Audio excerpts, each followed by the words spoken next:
I see they're holding tryouts for the new Guardians of the Globe. Maybe Omni-Man will join this time.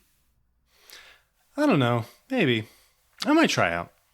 You think he's nice? Omni-Man? Probably. He's a superhero. Anyone with a mustache like that can't be up to anything evil. If you try out, what would your superpowers even be? Do you have a name in mind? Backflip. Backflip. Yeah, backflip. I will learn to do a backflip, hence the name. So you don't know how to do one already, but you've now decided that's your whole gimmick. I don't know. I've never tried. Hold on.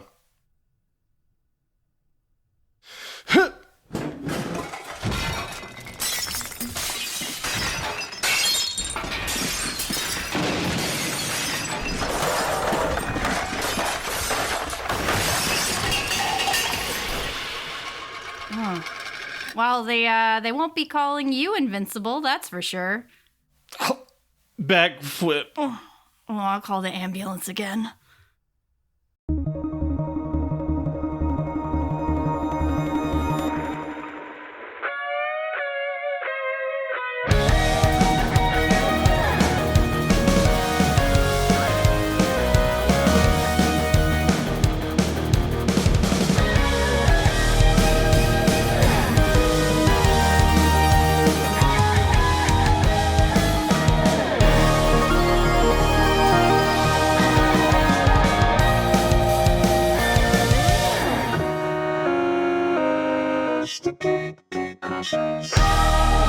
Welcome to GateCrashers, a podcast dedicated to kicking open the door to your next favorite thing. Our mission, our creed, our code is this: to make all things more approachable and accessible to everyone. We want you to find a universe that you'll fall in love with. Hi, my name is Ashley, and my pronouns are she, her. My name is Jake, and my pronouns are he, him. And I'm Dan. My pronouns are also he, him. Today, we're talking about Invincible. Cue card, blood splatter, whole thing. It is the 20-year anniversary of the series, so we decided it is time to finally cover it for the show. Ashley has never read nor seen the show before this episode. So, being that you are the new person to this, why don't you give an elevator pitch for what the series is? So if someone was like, hey, what's Invincible? Should I watch it? What are you saying? I'm going to tell them that Invincible is a giant, it's its own thing, but it's a mashup of all of the tropes that you think of the superhero genre, and it like finds a way to subvert those tropes, and it's full of humor, it's full of violence, but necessary violence. And actually just like really great characters. It's a superhero thing. I don't know if I said that, but it's superheroes. Did you know? Capes. What's that? Capes. This is just the easing in for the boys episode. Yeah. Oh, This is- boy. A yeah, little bit of violence. I said that earlier. It's like a step It's just down, a maybe just from a the boys. smidge. Yeah. Smidge of violence. Just a little bit of working in before I become Homelander. So Invincible was a comic that Robert Kirkman created with Cory Walker, and then later Ryan Ottley took over the art for the book. Ryan Ottley has done a lot of comics, like you'll know his style if you read this. It was published by Image Comics. Now it's also with Skybound, which is Kirkman's own company, which has done a lot of things, which I was talking to Ashley before the show. They're doing the Reinfeld movie. Like that is With Nicholas Skybound Hoult. made. Yeah, and Nicolas Cage. Yeah. What? You went Holt? Yeah. That's just beast. I love Holt. It is set in the Image universe, though. So, Jake, you haven't read the next couple issues for a long time, but Savage Dragon is in the Savage series, Dragon. just I remember randomly. that, yeah. Invincible was huge when it came out in 2003. So it was in January 2003. Right now, as we're recording, it is 2 days after the 20th birthday. The series didn't end until February 14th, 2018, with 144 issues, all written by Kirkman, which is unheard of in Capes comics. Like, this is like the indie equivalent of Spawn. Like, there's no Cape book that has gone this long. That's With the not same like writer. a DC. Yeah, with a DC or Marvel. The Netflix series came out in March 2001, and the second season comes out late 2023, as they teased. The series was huge. Like, typically I try to wear headband. I'm a headband guy. Typically I wear headbands that are related to the series. They don't make Invincible ones, but I wore a Spider-Man one because Invincible has canonically crossed over with Spider-Man. Really? And Charlie Brown. Yes. Yeah, and Charlie Brown. There are issues where both of them are hanging out. It's awesome. Jake, what would you say some of the themes of the Invincible series are? Coming of age, nature versus nurture, responsibility, punching, betrayal, family, friendship, stealing DNA and cloning. Just some complicated ones. Romance, relationships. You know. Lots of animated entrails if you're into that. Yeah, there's a lot of blood. Yeah. So, who may like this? Ashley, since you're the new person on board, who do you think would like Invincible? Well, if you're Dan, you like it when you're 13. Yes.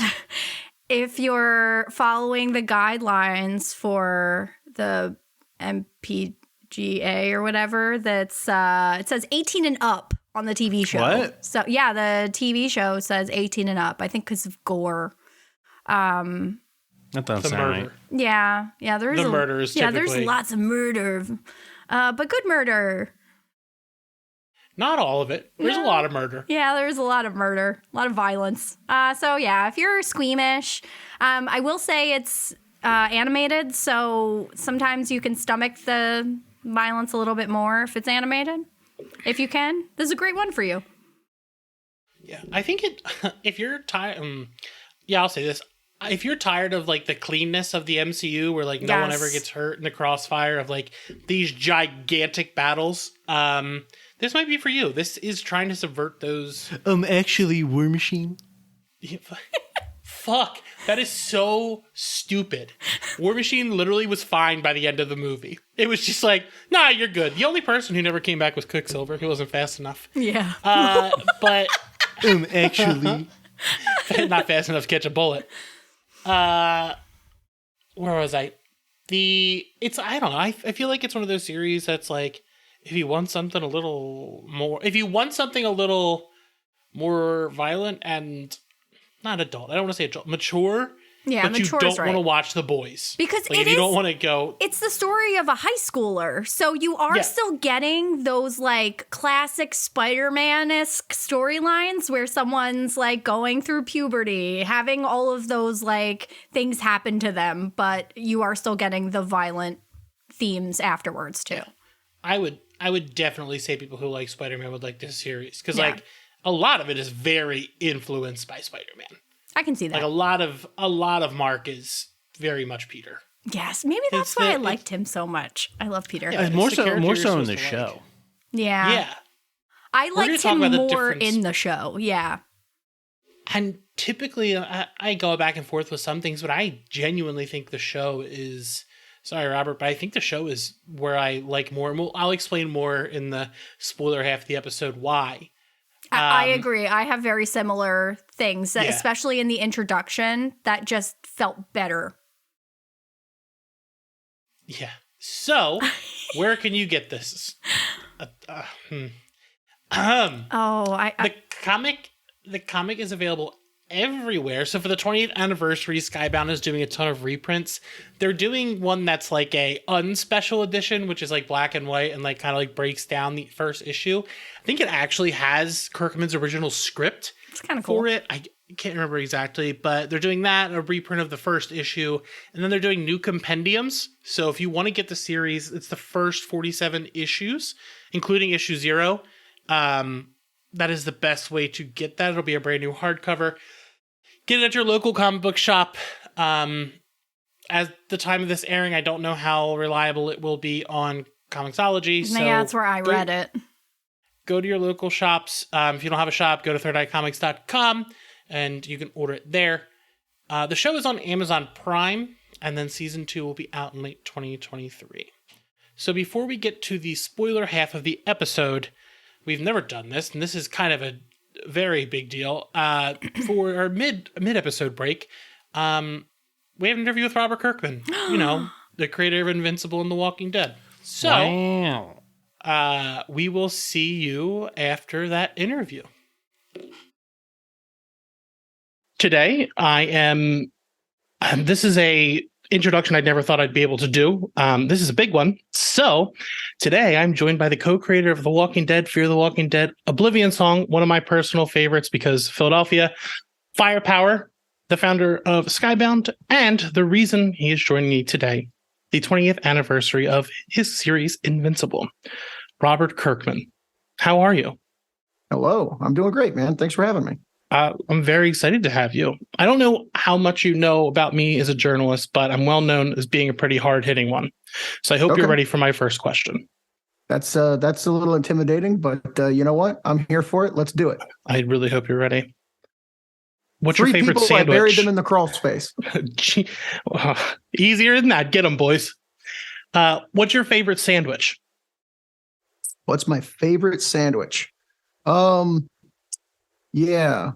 In my old age, I have so many food allergies. I haven't had a lot of sandwiches lately, but I used to make a sandwich where I would toast the bread, and then I would get ham, and I would microwave the ham on a plate.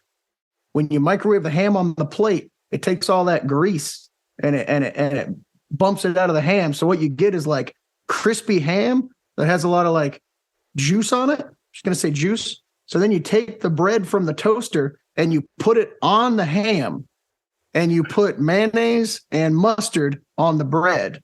But the whole time you're putting the mayonnaise and the mustard on the bread, the outside of the bread that is toasted is getting slightly soggy. And then you take the ham off the plate and put it on the bread, close the sandwich, and you got like a exterior ham surface on the bread, and you eat the sandwich, and it's real good. I used to eat those a lot. That's why I am not a thin person. That is the most intricate sandwich we've had in the 4 years we've done this. That's what I'm going to have to follow up with. I'm going to have to make that myself. You can decide how much you want to microwave the ham. You can get some real crispy edges. You can just do it a little bit. There's a lot of variation you can play. How long did you do it? I got to keep true to form. It's a whole microwave thing. Sometimes microwave 30 seconds. Sometimes the different microwaves a minute. You can never tell what's what. But it's the popping of the ham during the microwaving that you're looking for. Once that microwave gets to a certain level, that ham will start going plop, plop, plop, plop, plop, and kind of sound like popcorn. You want a few seconds of that. So when I hear the pop, I know when to stop. So it has been 20 years since this series started, and it had a 144 issue run, which you penned, which is unheard of in comics, for Cape Comics especially. Nobody gets that long on a book.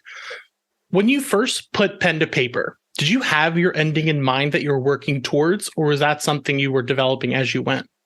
No. The fun of Invincible was that the ending came like as we were working on it. So I had the initial twist with Mark and Nolan. I didn't even know what the Viltrumites' plan was or why really Nolan was on Earth until later on. So with everything that I do two things. I have like rough benchmarks for how I want things to go and how I want the story to progress, but they're very vague. So, with Walking Dead, it was like, they're starting in a camp near Georgia. Rick starts in Kentucky. He's got to get down there. He finds his wife and kids. There's like a love triangle. His wife had an affair. So like all that was worked out. And then it's like they fight around that place. And then they're going to go to a farm. And then eventually they're going to find a prison. And it's going to be like a journey to find like a more stable place. And that's pretty much all I had. And so I knew those benchmarks to get to. And then as I'm writing the story, maybe we killed Jim this issue. Maybe, maybe Shane dies and, Carl's the one that shoots him. Like this is the stuff that, you discover as you go. Invincible was the same way. It wasn't until I feel like it was post issue 100 when I started getting the sense of like, oh, okay, I could do this, and this, and build to this. And I had certainly sown seeds along the way to set up a lot of the things that came, but I didn't know exactly how they were going to resolve. So the game when you're writing a monthly comic is, how do I keep implanting things into the story that I can come back to later and grow, so that there's a forward momentum to the story. So there's countless times over the course of Invincible where I'd be writing an issue and I'd be like, I got a pocket for page 16 and 17, and I don't know what that is. And I would just keep writing the issue. And then I'd come back and be like, oh, okay, what subplots do I have going? I got this guy, I got this guy, I got this guy, I got this guy, I got this guy. Okay, let's pop into this one. And hell, I don't know, man. Maybe that guy's got a worm in his brain and he's doing this and this happens. And yeah, that's cool. And it's a lot of fun to be able to just kind of veer left and veer right. Mm-hmm. And the discovery of those new things is what excites you and really, like, for me in particular, like it drives me. And that's why the book, goes so long, because every month it's like, oh my God, I didn't know this was happening. And oh my God, I didn't know this was going to happen. And I didn't know this was leading to this. And then the fun part is, like, people are going to think I planned this. This is great. So, like, there are some things that are planned, but there's some things that come completely out of left field. And that stuff is the most exciting.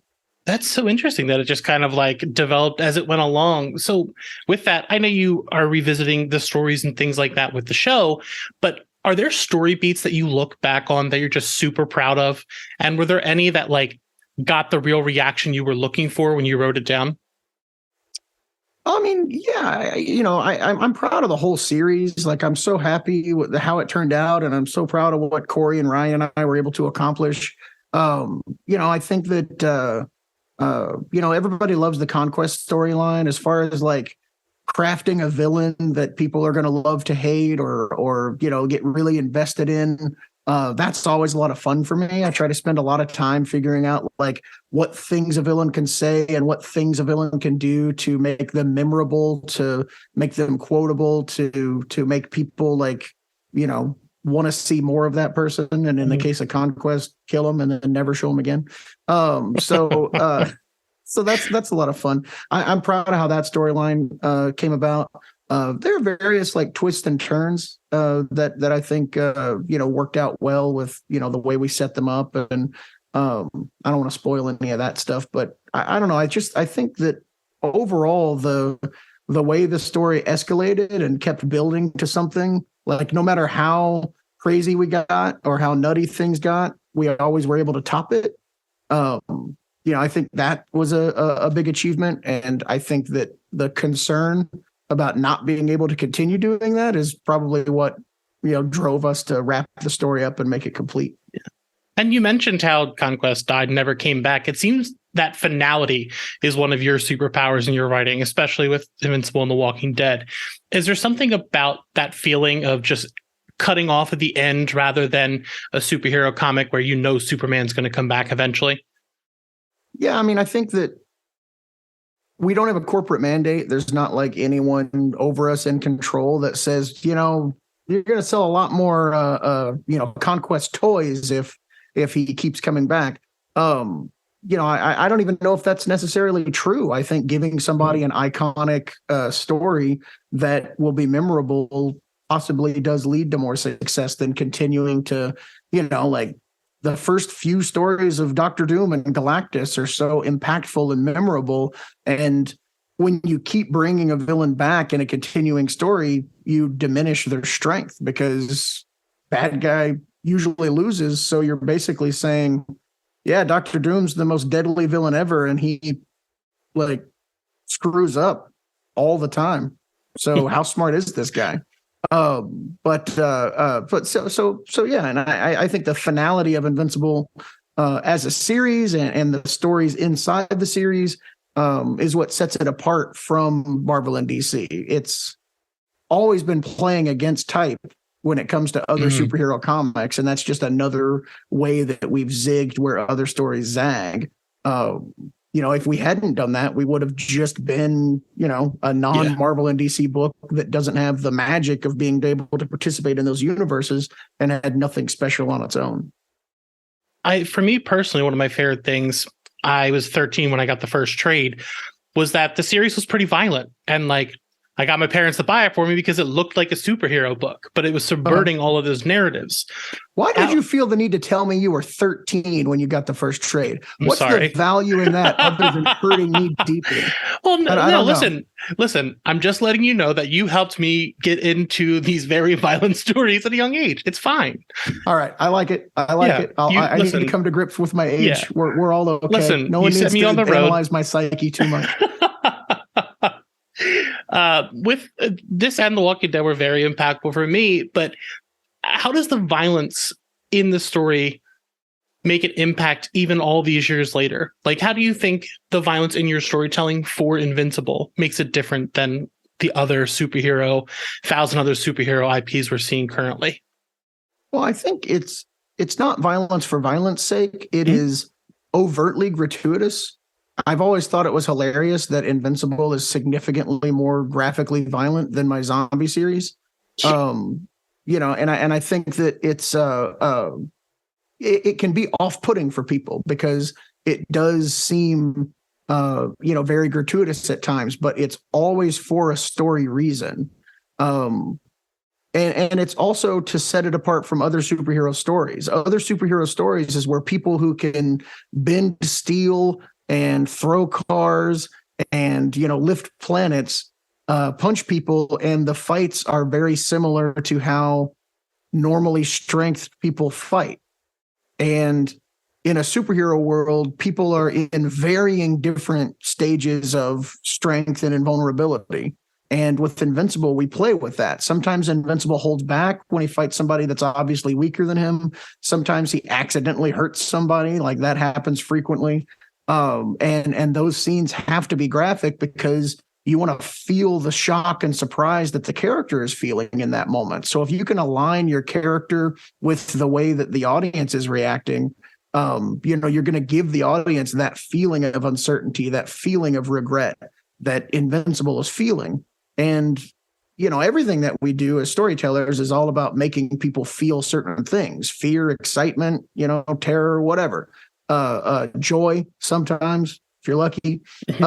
So that the violence is really just to service that, and also to make it completely unlike anything else you've ever read. There was never really a superhero comic that had horror movie violence, that was full color and from a big publisher, and like there were some indie things and stuff that were around, but yeah, it was to do it on this stage was somewhat unique. And with the show being as popular as it is, how did it feel for you to be able to revisit some of the story beats? Was it something like where you're like, oh, I can like tweak some things that I don't think I got completely there the first time? Yeah, I mean, it's been a lot of fun for me. I mean, it's an ongoing thing. We're still knee deep in production, so that's exciting. But it's a tremendous gift to be able to wrap the comic book series up and then immediately go to work on doing a second draft of it, where I get to improve things that I like and fix things that I don't. There's not a lot of stuff that I don't like about it. I'm happy with how it turned out for the most part, but being able to like tweak things and turn the dials and, kind of push the emotion here and there is a lot of fun. And just the simple like fact that I get to experience that world. When you work on something for 16 years and then you just, stop, there is a sense of loss there, and you're kind of like, oh, I don't get to hang out with these fake people that I get to interact with in my head sometimes. And so it's cool to be able to go back and do that. So it's been a lot of fun. Was there anything special about making it into an animated show versus live action, being that comics have such a close connection with like animated shows? Yeah, look, I'll call that the we can make the grass as tall as we want effect. Everybody's mowing their yards and we're making The Walking Dead, and we're like, this grass would be 9 feet tall by now. Like, what are we doing here? Yeah. Like, are people really buying this? Live action comes with massive limitations, and to do a superhero thing on the scale that we're doing with Invincible in live action as a TV show, would be next to impossible. Movie, different thing entirely. So we're excited about the possibility of that. But to be able to, do an episode where we go to Mars, and then do an episode where, we have like a whole new city and a crime boss and all kinds of different, like those resources get taxed very quickly when you're doing live action. Live action, if you'll notice, reuse of set in live action is, like essential. And there are just certain things about every TV show, if you're paying attention, that make them work. And so, like The Boys is a great example. Like, there are a lot of times in this tower, there are a lot of times in this room, there are a lot of times over here. But Invincible is a show that's everywhere. Like, it's crazy. Mm-hmm. I almost just said that title of that movie. But anyway, the only way to do it in TV was to do it animated.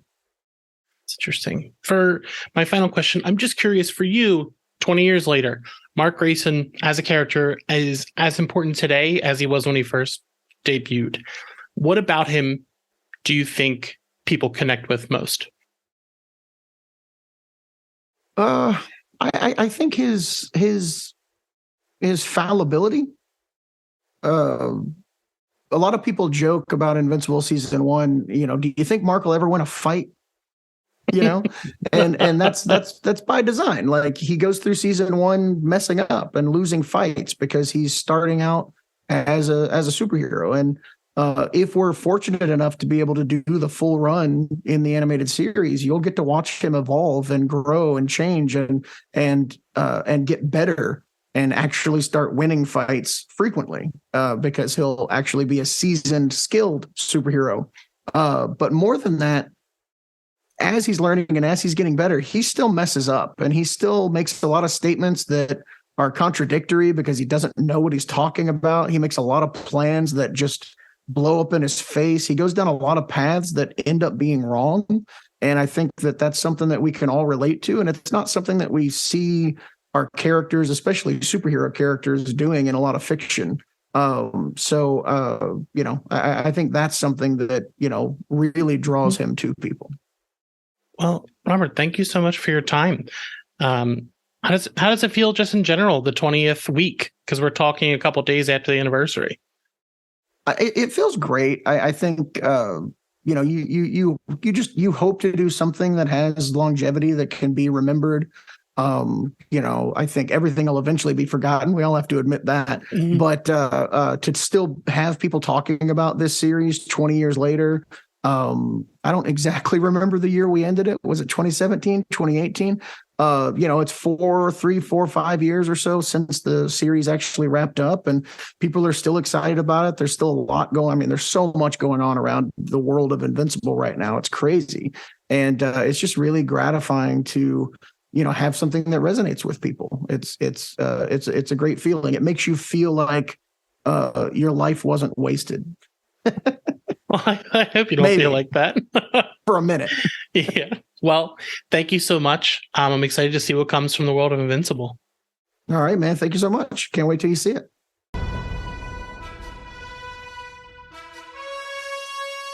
Ashley, so yes, after you watched the interview, you said you have had the sandwich. I have had the sandwich. Minus the mustard. So you're putting, I'm not sure if it, are you putting the ham on the outside or the way Robert explained it sounded similar to what I was doing. So essentially you take deli ham and you put it in the microwave and heat it up. Don't ask me where this came from. I feel like my dad used to do it, so then I did it as well.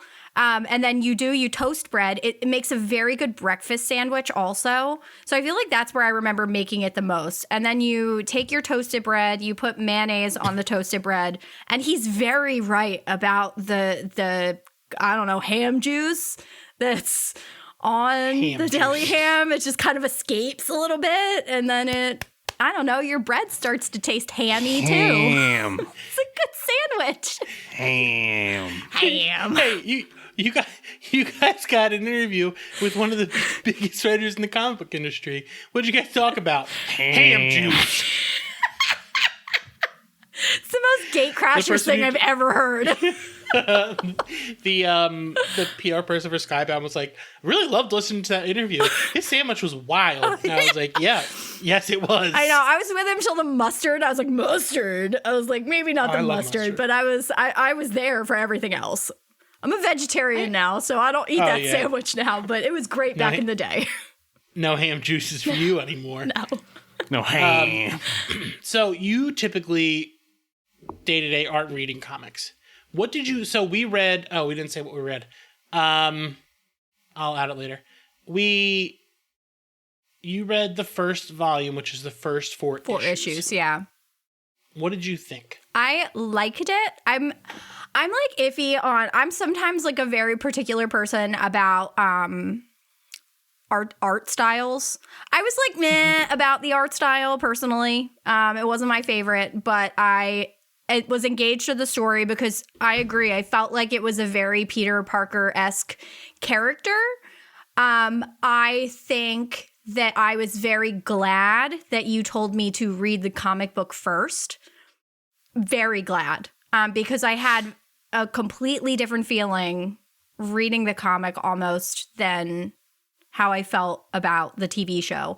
And the comic, where I stopped in the 4 issues, still felt really early on in the story. Like, I think I'm going to read a little bit further and just see where the first season, like how much further into the issues, like that first season goes and the other differences, because I liked it enough that, but you can see that like things are alluded to a little differently. And it almost made me think back to your interview that you had with Robert, where he was saying, you know, you're spanning this comic and these characters out for so many years, and where you're taking certain storylines maybe differs when you have a plan for them or when you don't. So I could see the storylines in the TV show having more of a clear purpose to the story that they were telling than maybe I felt like in the very beginning of the comic. But I liked the comic.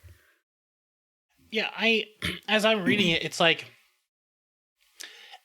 so with a comic book, typically you get 22 pages of space. Mm-hmm.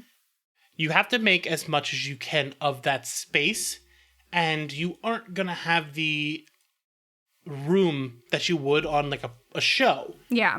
Just in general, but you have to be more concise. Like, there's a lot of jumping.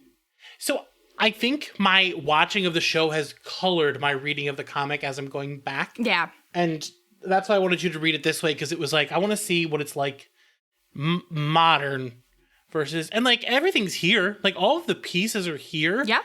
But I think I like how they've fleshed people out in a different way for the show. Yeah. It is substantial. It's different enough for each character and like the plot points, like from Mark's character compared from comic to show, like we see the high school bully in the comic. He's not bullying Mark. He's not her. In both situations, Mark is standing up to them for somebody, but in the show, Mark gets his ass kicked. Yeah, and I feel like the altered version for the show served a purpose better almost than what it was originally showing in the comic. I felt like they used the space or the themes a little bit better. I think the addition of... we'll talk about when we get to the show more, but Amber isn't in the comic. Yeah, so like, I was wondering because she wasn't there when I read it. Yeah. Well, yeah, not till later, but she's definitely in it. Yeah, but she's not like... she's also not like a lot different. Yeah, she's not an integral part of like the beginning of his life. No. She started with just like a really good foil because she's the only one without powers. Yeah. And she kind of like is like, hey, you can't do this kind of shit. I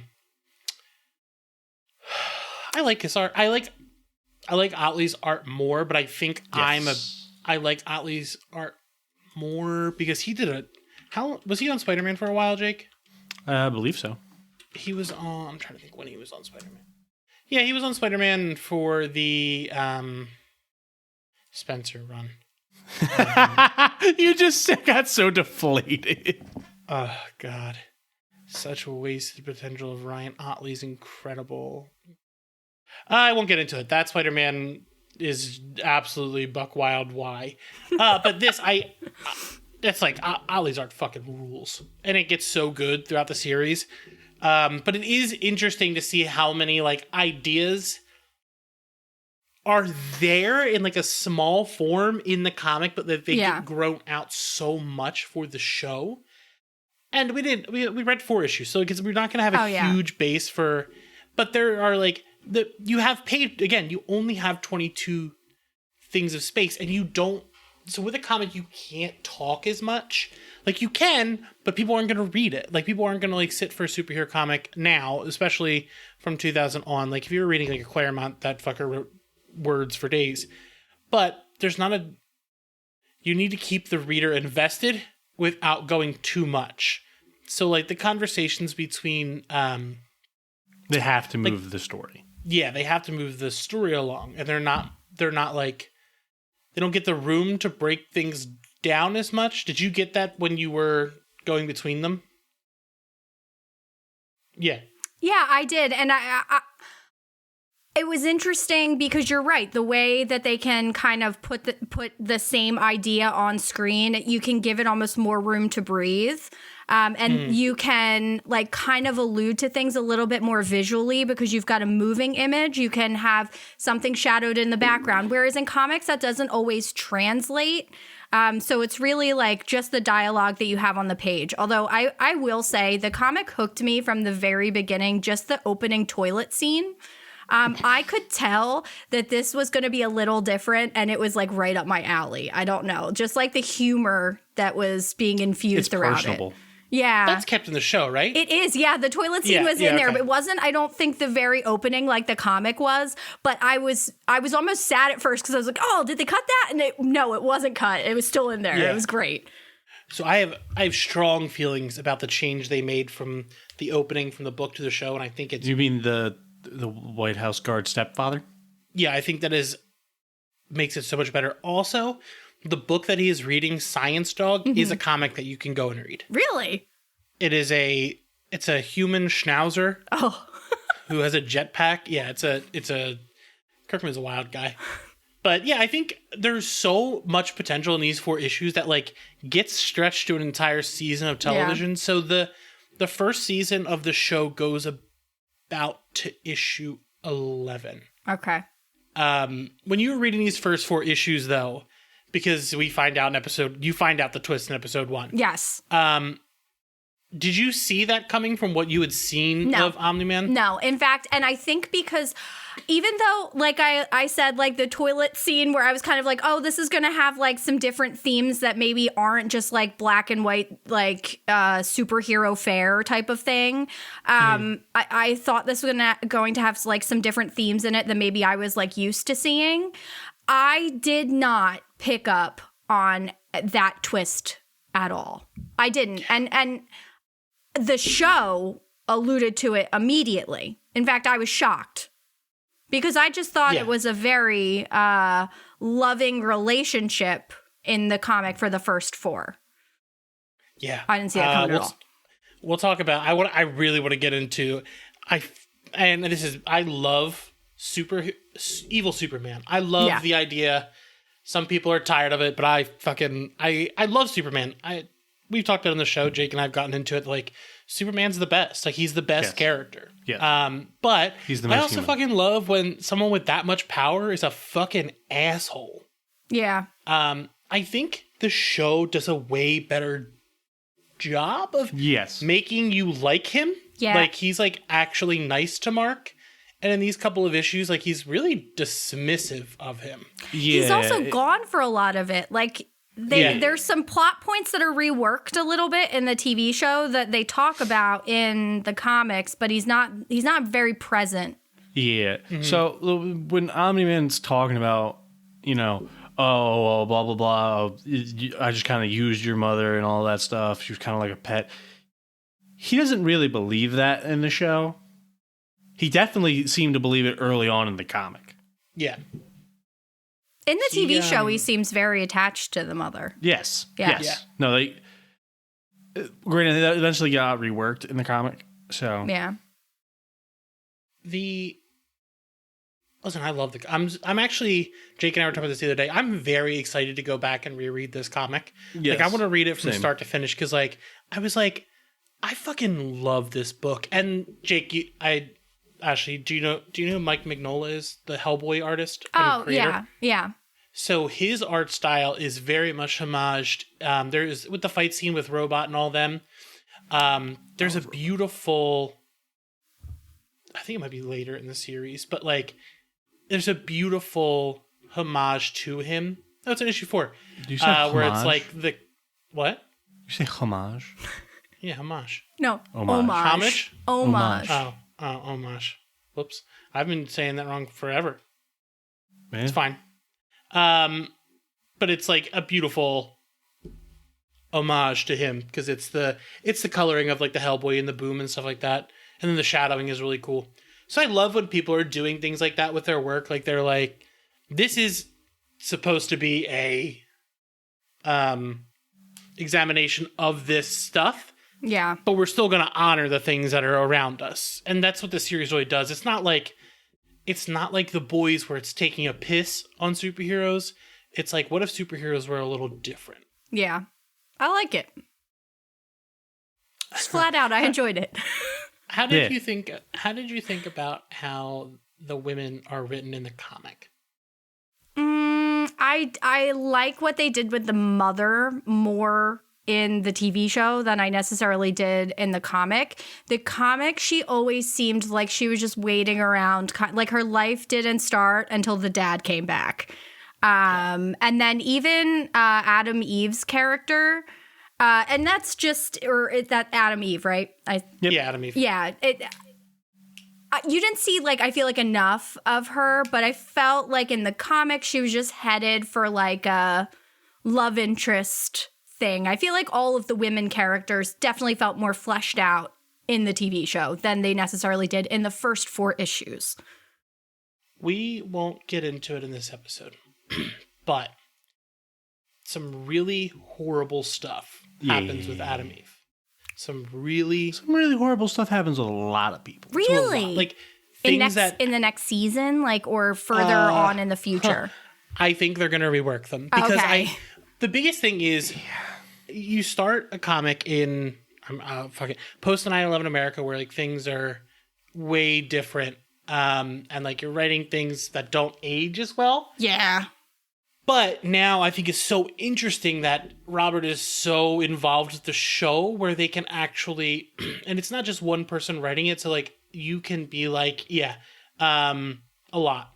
So it's like, you get a chance to do more than you could by yourself. Especially the early 2000s were like the Wild West. Like you could do and say so many more things. Yeah. Not that that was a better thing. Not at all. It just... Ugh. I was not into the first part, Jake. So yeah, I want to get into the show because I listen. I love the comic. We only read 4 issues of it just because I wanted you to have a base for going into the show. So so Jake, you hadn't watched the show either until now. No.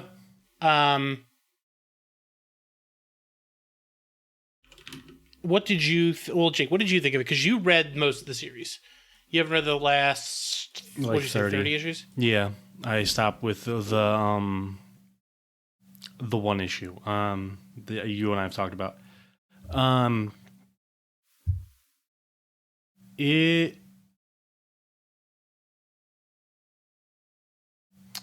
enjoyed it.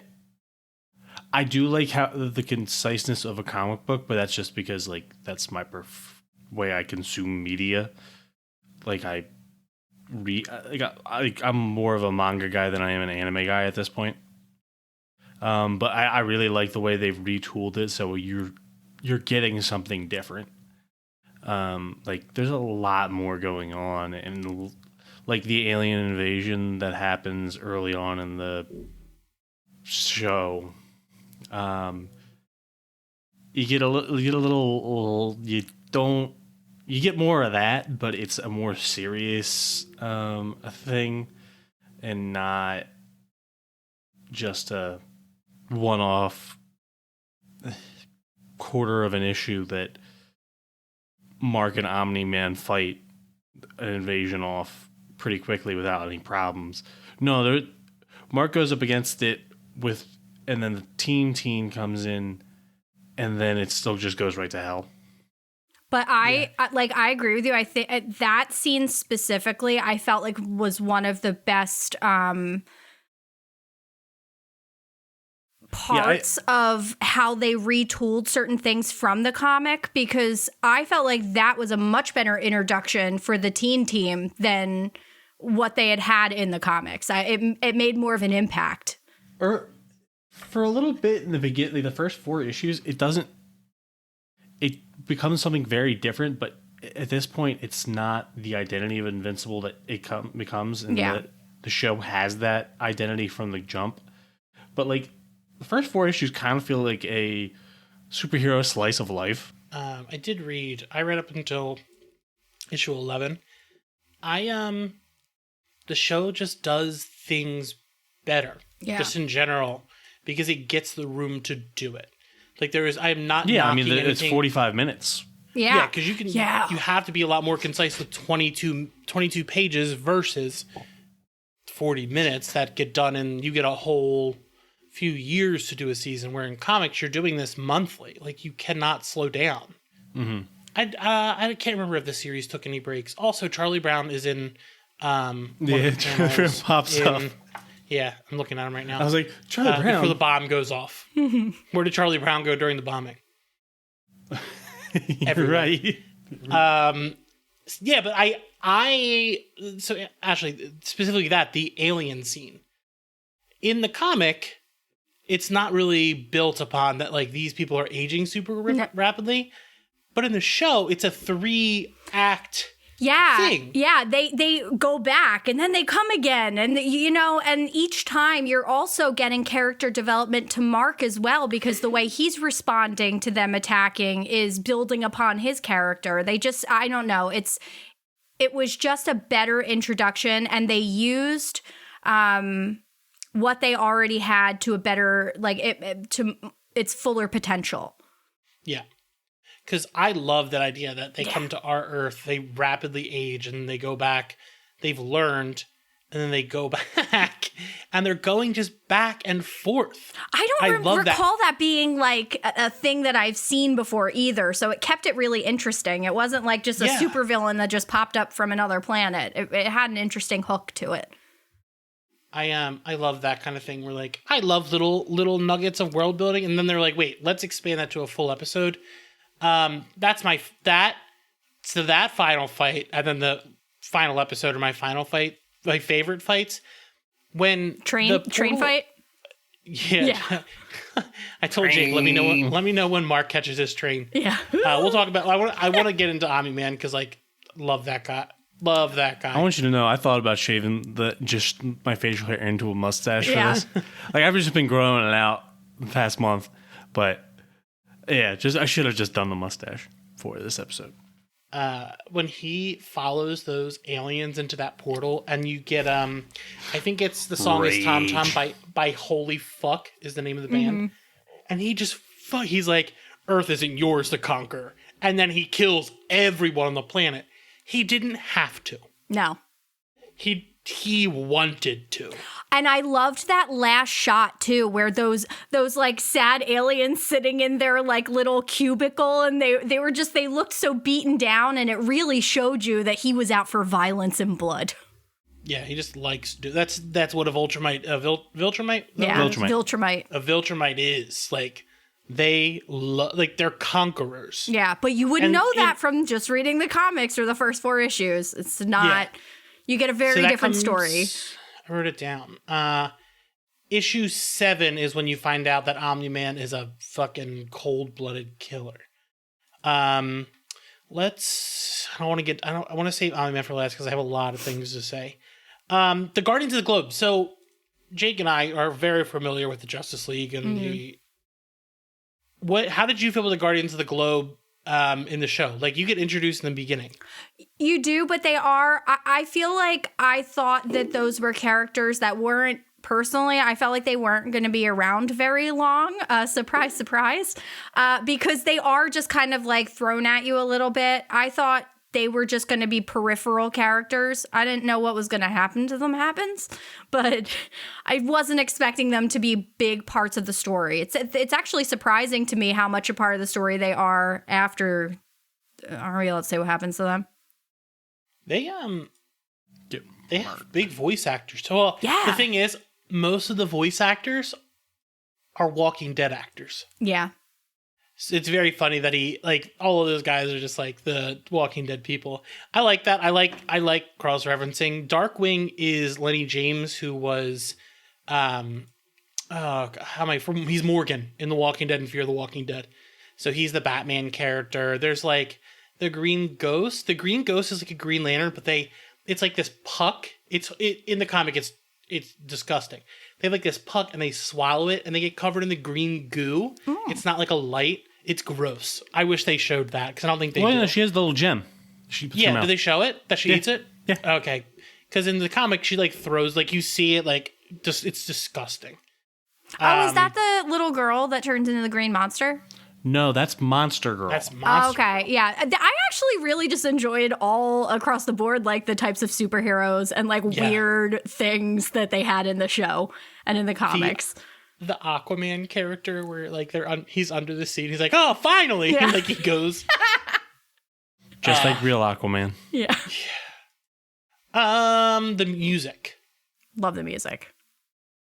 And like you mentioned it before, because like I can't like pinpoint the vibe of the music because there's like a bunch. It's across the board. It's very mood driven. Yeah, it's a lot of it is like more alternative than straight up. The they use Run the Jewels a couple times. Yeah, which is awesome because Run the Jewels fucking rules. That is 100% my gym music, and it always has been, always will be. Run the Jewels is incredible, but they like use the music so well. The song, the holy fuck, when he's destroying that planet, just awesome. Yeah, they just make really interesting choices. Like, I was not expecting. I thought we were just gonna get standard like action music kind of playing in the background. I was not expecting them to actually use modern music in those scenes, and it was a pleasant surprise. Yeah, I loved it. I loved this show. Yeah. Yeah, I liked it more than I normally would because I have such an aversion, honestly, to violence a lot of the time. But there's so many good elements to this thing. Like I could look past the violence. It served a purpose. It did, yeah. It wasn't gratuitous. Yeah, it was to illustrate a point. Yeah, and I felt that early on. Like, I felt like they were because it did. Like, Marvel is so, it's very G-rated. Like, they go in and these cities get destroyed, but you never see blood. You never see people injured. Like, that's not reality when you're talking about these things. And I actually really appreciated the fact that it's weird because it's a strange dichotomy of it's animated, it's not real, but then you are actually showing more of the realities of some, like, bad things like that happening than other things have that are live action. But when Superman does it, it's a problem. Yeah. Yeah. When Superman cities gets destroyed, it's his fault. Yeah. Yeah, but like even in the these alien scenes, like people are dying because these kids don't know what the fuck they're doing. The scene with the old lady, like in the alien scene where he goes to rescue the old lady and then like falls in the hole and then she's all like mangled. But that felt so real. Like someone who does not understand their powers or how to control them there's going to be collateral damage. They're not going to be perfect the first time they go out there. He's a literal loose cannon. Yeah, it's the Parker luck. Like they're trying their best, but they're kids. But everyone's Gwen Stacy. Yeah, everyone's Gwen Stacy all the time. The show moves at neck snap speeds. Jake, you didn't like Jason. What's his name? Jason. Is it Jason Manigold? Jason Manowich. Oh, Mantizao. As Rex. Yeah. Did you like him by the end? I still kept hearing Rafi. Yeah. Oh, yeah. Especially early on because of the way he was playing Rex. Yeah. Yeah, but I think that works for me because like he's a fucking idiot by the start. He's still an idiot, but like by the end you're like, oh, he's a lot better of a character by the end. But I don't know if it's I mean I wasn't really paying attention to it, how I felt about it by the end. He definitely does turn more serious, and I think he does a good job of it. But I wasn't actually focused on it afterwards. My initial statement. Yeah, I do think every time I hear his voice, I do think of Rafi. Yeah. Like, and then I think of just regular League, and then I just think of Niggin. Oh God, what a show. I know. That was a good one. I love Nick Kroll. Huge Nick Kroll guy. Yeah, so so his final scene with the Guardians of the Globe, where they're in the headquarters and he's wiping the blood off the wall. I really like that because the leader is like, "What the fuck are you doing? Like, we haven't earned that yet." And it's because the show is so violent, and it's like you don't have to wallow in this. Like, we can get rid of it and be better. If you're just going to keep doing this, nothing's going to change. I think it was a really cool scene to see that team actually come together because we also saw that entire team fucking wiped out at the start of the show. Yeah. Before we get to Omni-Man, I think the writing for the mother is so much stronger in the show. Yeah. And I like that she has, and it's a point in the show that she's her own person, and he's like, you don't have to have a job. You're married to Omni-Man. Like, she's like, no, I am my own person. Like, I want to have my own things. Yep.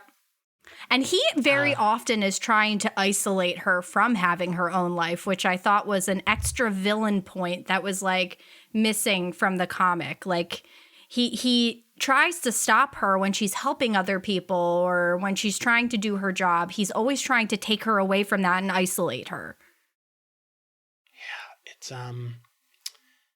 Yeah, I love I love the conversation where he's like standing over her when she's on the computer trying to look up what he's done. Yeah. It's also Sandra Oh. Yes, it is. Rules.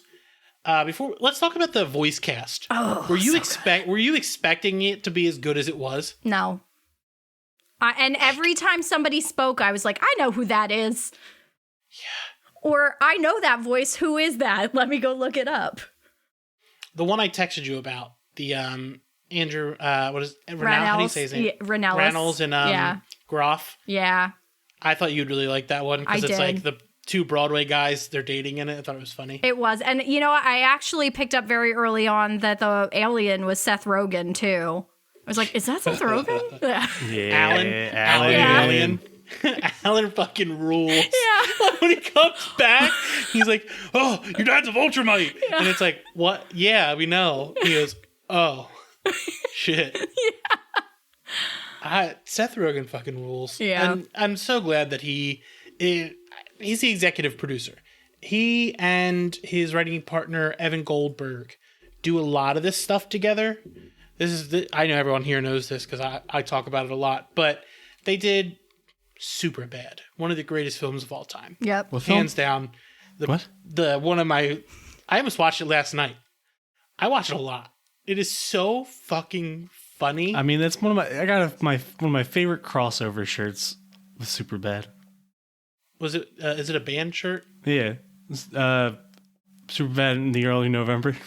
Oh yeah. Just playing on the fact that that Ace Enders, the singer of the band, looks like when he was younger, he looked a lot like Michael Cera. Yeah. But it's cool because like they did The Boys as well. So then The Boys, I think they both did. Correct me if I'm wrong, Jake, but I both think they did something with Preacher. Yeah, they did. They were executive producers for Preacher as well. So like they love comics, but they love the comics I love. So I know they're going to keep making stuff that I like. Which is good for me. Dan's just waiting for a Cross series.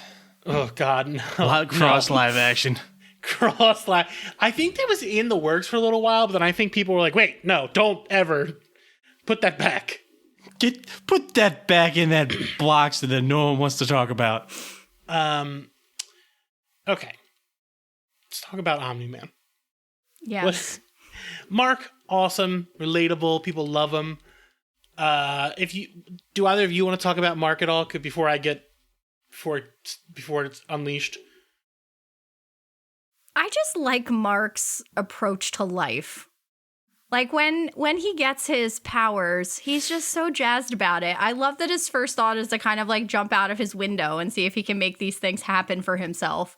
Or that he, tries to fly and goes into space and then isn't sure if he can breathe or not and just kind of blacks out. It felt just like very like relatable. Like, not that I think I'm getting powers tomorrow, but just like maybe how I would approach the situation. Like, fucking Walton Goggins tells him to bring a sandwich, and he brings an actual sandwich to space. Yeah. And he pulls it out of his little bag, and he like can't eat it because he's wearing a fucking space helmet. No, it's frozen.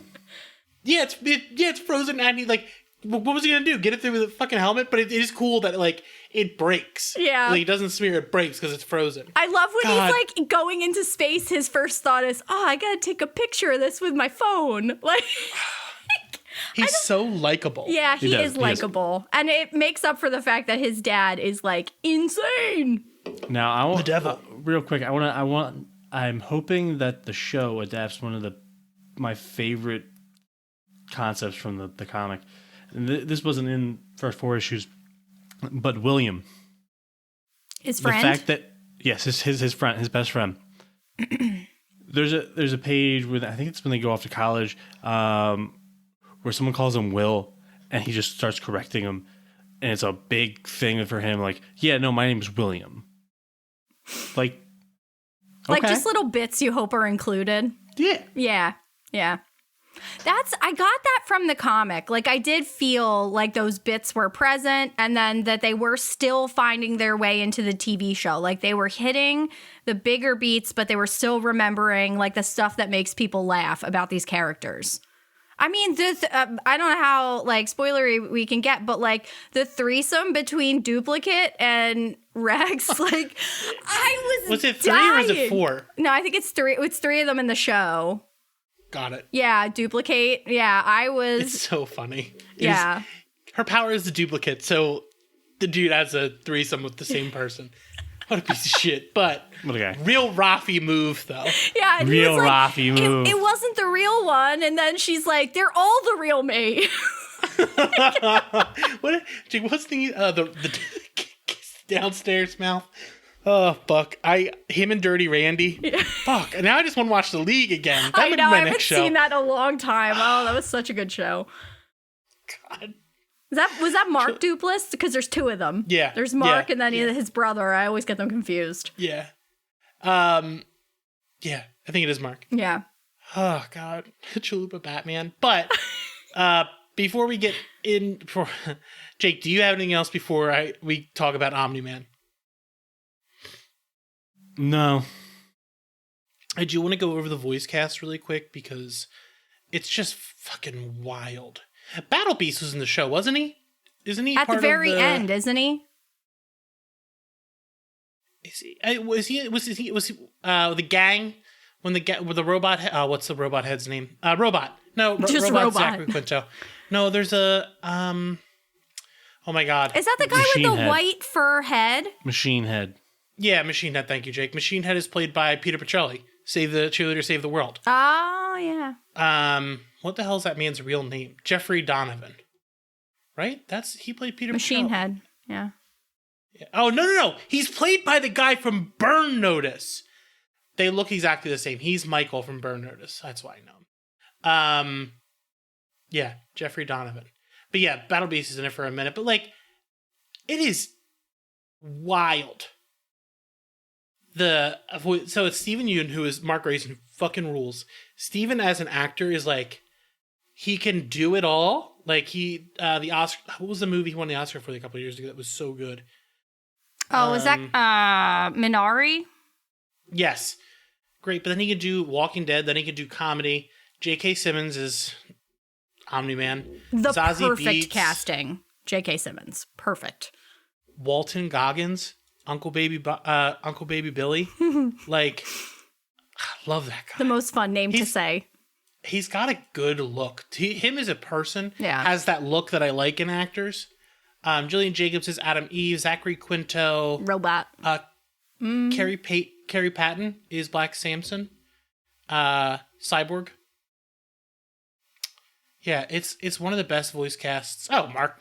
I mean, it's a show that has a voice acting. Mark Hamill is going to be in it. Yeah. Clancy Brown plays Damien Darkblood, who's just Hellboy. Also rules. John Hamm's in it. Lauren Cohen. Wow, Mae Nicole Whitman Byer. was in an episode. Yeah, she's isn't she? Oh, Connie. Okay, Omni-Man. So the first episode, it makes you think it ends with the Invincible Cup, but then it keeps going. And it keeps going. And then the Guardians, you see like these like really good intros, like giving you a lot about their character and like who they are and like why they're special. Like the Martian Manhunter character is like helping raise a little girl. Like there's all these like really nice beats. And then they all meet at their Hall of Justice. Oh, yeah. That's And the rough. speedster, he like, you see him like look for a second and he like speeds to stop. Is it Gladiator? That's his name, right? Gladiator? Is that the character's name? I didn't know them long enough to even recognize. Yeah, I think it's Gladiator. Get straight up fucking murdered. Yep. Like, Omni-Man shows up and decimates the Guardians of the Globe. They don't see it Because, coming. like, God, he just rips them up. Like, for a moment, you're like, oh, wait, they're going to win? No. I love how they had that moment where they're like, oh, I want to believe in us. We can do it. And you think that they might, but they don't. Oh, it's the immortal, not Abraham Lincoln, you mean? Abraham Lincoln. He does look like Abraham Lincoln. No, he is Abraham Lincoln. What? Yeah. Oh my God, I completely forgot that. Abraham Lincoln's a superhero? Yeah, the immortal is Abraham Lincoln. Oh my gosh. He was a Celtic warrior. And I Incredible. forgot that he was an immortal warrior from like the knights and all that shit from King Arthur, right? No, he's a Celtic warrior. Oh, he's Ireland. older than King Arthur. Yeah. Damn. God damn, what a fucking wild. But he comes back for a minute.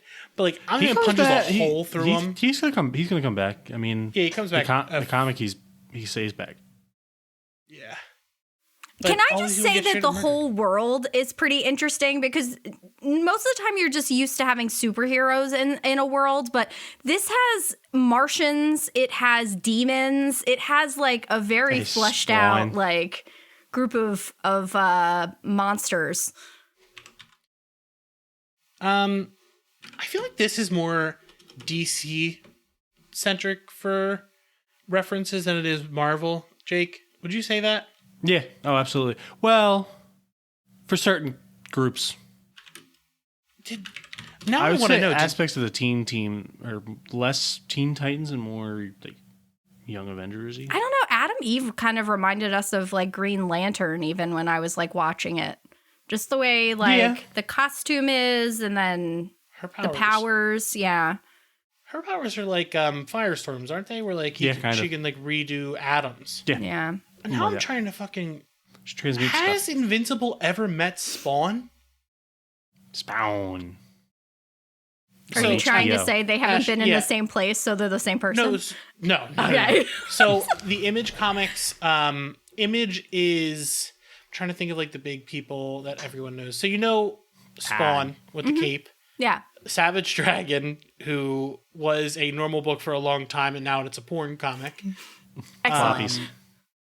Who else is a big Image guy? So Image is a company where like you are creating, it's creator owned. So like you own everything, and you pretty much pay a lot of this stuff to get the book made. Yeah. I'm just trying to think, like, but it is a shared universe at points.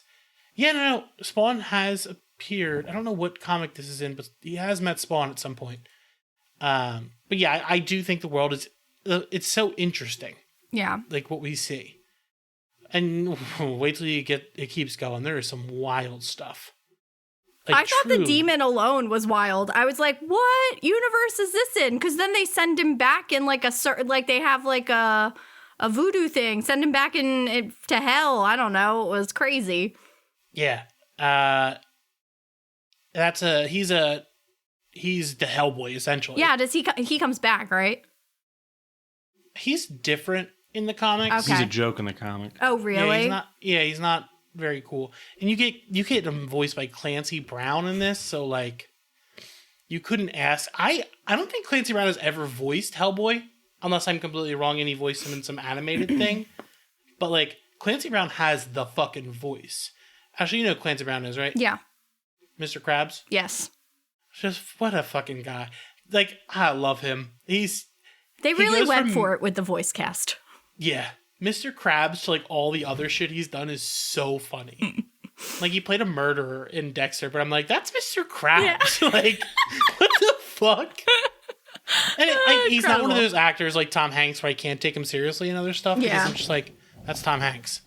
But it's just weird, like looking at his entire thing and being like, Mr. Krabs.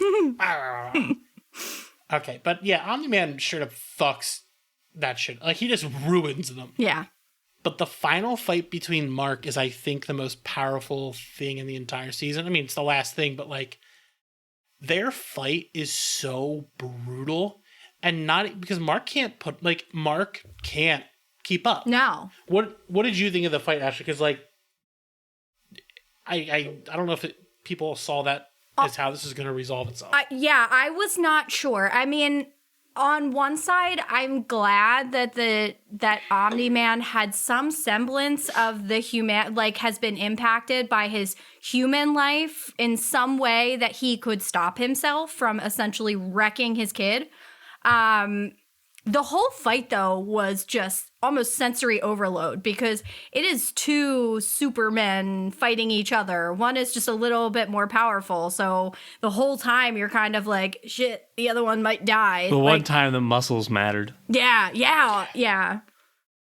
It was a lot. I was like murder train. Like, you know, there's absolute decimation for everything around them. And it goes to show you that... They should have played Headstrong by Traptor in that moment. I think he has a line about this somewhere, about how Omni-Man has a line about how everybody else in the world are just ants to them. And that was really like... I don't know. I felt like that fight specifically was just like, if those two wanted to go at it, they could just decimate a world. Yeah. Just you wait. Yeah, I'm sure there's more coming. God. I don't know when they'll get times. to it, but like Invincible War, like Jake, you know what's coming. Like Which one? Invincible. It's just Invincible. It's the war with Conquest. The like gray-haired Viltrumite that comes to Earth. Oh, okay. The Viltrumite War. Yeah. That's where Spawn. I thought you were shows talking up. about the other thing. His. Oh yeah. Oh okay. man. The thing I asked about earlier? Yeah. Okay. Yeah. He looks cool though. Yeah. I can't wait to see Mark's other costume. The blue blue one? and the black. He has a Blue and different black. costume?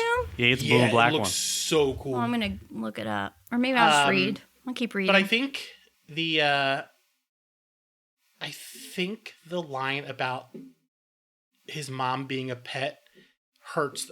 Because I texted Jake, I was like, it is such a good line for a villain, even if like he's just saying it to hurt Mark. Yeah. It's like, that's like the person, those are the two people who he loves the most. Yeah, that's going to be in your wedding vows. But he says that his mom is like a pet to him. Yeah. And like, they both made him. They're both part of that. Yeah. And it's just like, holy shit. I actually think about the scene a lot where he took her to like the restaurant that they first went to, and he made her say that she trusts him, and it's like the scene where that dragon got loose in the Where it's background. like The only way he'll Yeah, it was the very monster. uncomfortable. Like he is just like can turn really quickly. What did he say? Yeah, man, I'll He wants to manipulate a make- mustache. He wants to make Cecil work for his paycheck. Yes, I was like, Jesus Christ, I like you know. could stop this in a moment. Yep. Him as a character is wild, but like, and he's like beating the fucking blood, and he's literally pools of blood are coming out of his son. Yeah, the When face was a lot. The train, The chin. when Split. he is fighting him, and he's like, I don't know what the exact phrasing is, but he's like, I want to show you how little you matter. Yeah. And he lifts him up and just holds him through a fucking subway train and uses Mark's body to kill All these a full people. train of people Yeah. because he's he's invincible. Yep. He can rip through anything. And it's just like using that against someone like you've never, like, it's such an interesting thing to see. You are being forced. Your body is now a weapon. Yep. You are being, everything he said about you being a conqueror, what his people do, you are that now, not by choice. That is what made you. That is why you are this way. I think it's such an interesting thing because then he used his own son as a lance. Yeah. Yeah. And it's like he does come to his senses eventually and he's like, fuck, this is my son. But the line when he's just like, you want to die for this planet? Fine. What's 17 more years? And he just starts beating the shit out of him into a mountain. He's like, I can always start again, make another kid. Punching him, like trying to kill his son. And then he like does the whole blood on my hands and then he leaves. But it's just like, Mark didn't win. No. Yeah. No, essentially his dad just gave up So on trying to murder him. From that moment to when Mark flies into space later on, I love the way they just let the atmosphere burn things off. Yeah. Yeah. I think that entire last sequence is so good. Yeah, I agree. And it really made me like excited for the next season to start. Yeah. It's been a long wait. And finally they put out that the teaser this week. The teaser rules if you haven't watched it. I didn't watch it yet. It's so good. I only finished the show today. Everything's very fresh for me. Yeah, it's a bit. It's not like they don't show anything. Mm-hmm. It's a really good bit. I'm gonna look Actually, it up. don't when dream we're of done. trains. What happened? Said don't dream of trains. I'm gonna try not to. It's murder trains. The body parts, like, ugh. We want to So avoid much those for a little while too. Yeah. So much blood. Yeah, there is a lot of blood in the show, but I will say I have just like such a disassociation to like animated body parts. Like it doesn't bother me. Mm-hmm. I like that Mark kept getting up because I think that's a part of like all of these characters that people relate to so much. Like your dad is killing you, Yeah. and you're still standing up again and again and again. You're getting knocked down, and you know you're gonna lose. I just fucking. I think that's why people the love show. superheroes just in general sometimes. Yeah. It's Jake, when are the superheroes most popular? What was like it's like around war times and what was it? Yeah, during the 40s. Yeah, mostly just during war times. Because right after the war, World War II, it was cowboys and like astronauts. Mm. Yeah. And now we're in the superhero age. We'll see how long it keeps going. I don't know. I think it's on a downturn a little bit. The Marvel movies are. Yeah, yeah. Slice of essentially. life. That's the next thing. I would be so open to a slice of life. I'm tired of like actually big arcs of things. Like, and I think that's why I liked Invincible, because it had room to breathe and just like see characters develop. Whereas like these big movies, they're trying to jam 20 characters into like 3 hours and it's just sensory overload. Yeah, it didn't too feel much. like a commercial Too for the much. next thing. Yeah, yeah. It felt like its own story and it just kept doing that. But is there anything else you want to talk about? You should watch it if you haven't yet, or read it. It's great. It's a great time to get started. Yeah, especially you got a little bit of time until the second Watch, season comes out. Read. Yeah. Watch. Read. And then listen to more GateCrashers. Jake, Listen. Jake, just Listen. Listen. watch. Subliminal Listen. messages. Listen. Watch. Listen. Smoke. Smoke. Are you smoking yet? Are you smoking yet? That's the Mad Men episode. All right. So, you can find us at GateCrashers.fan where we do all sorts of writing, analysis, reviews, all sorts of things. You can find our show every Wednesday. You can find us on all social media at GateCrashersPod. Thanks. Have a good one. It's the Gate Crashers.